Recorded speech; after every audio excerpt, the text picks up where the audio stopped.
everyone, this is Venice Irving and I'm back again for another video. In this video we're going to be talking about the 5 processes to writing. How do you teach people to write?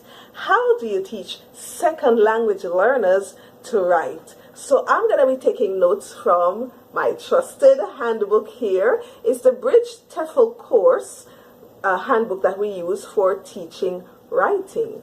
Alright, so the first thing as teachers I want you to think of is what makes a good second language writer. Now, second language writing is different than persons who are native speakers and who are writing. So let us look at some things or some factors that enable second language writers. First, creativity and ideas. Without ideas and creativity, how can we write?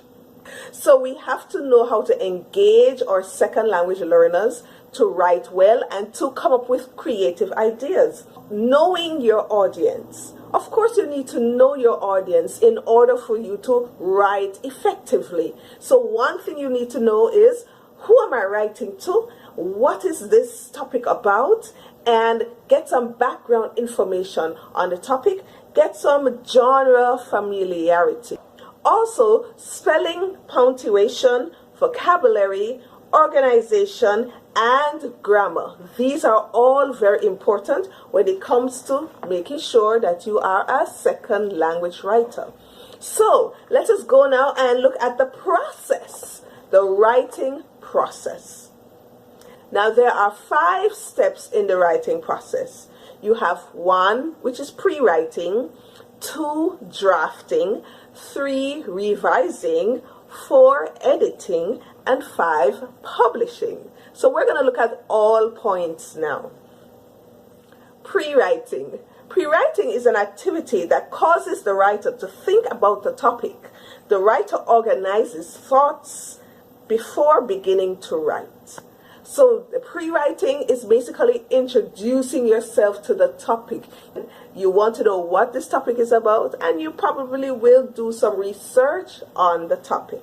Different strategies for pre-writing include drawing, discussion, brainstorming, graphic organizers, research, lists, and interviews. The second step to the writing process is drafting. Drafting is the process of putting ideas down on paper. The focus is on content, not mechanics. So when you are drafting your ideas, you're jotting down the points from your research, from interviews, and from all the things you did in the pre-writing stage. Some drafting strategies include taking notes, jotting down thoughts, organizing your thoughts into paragraphs, and then begin to write.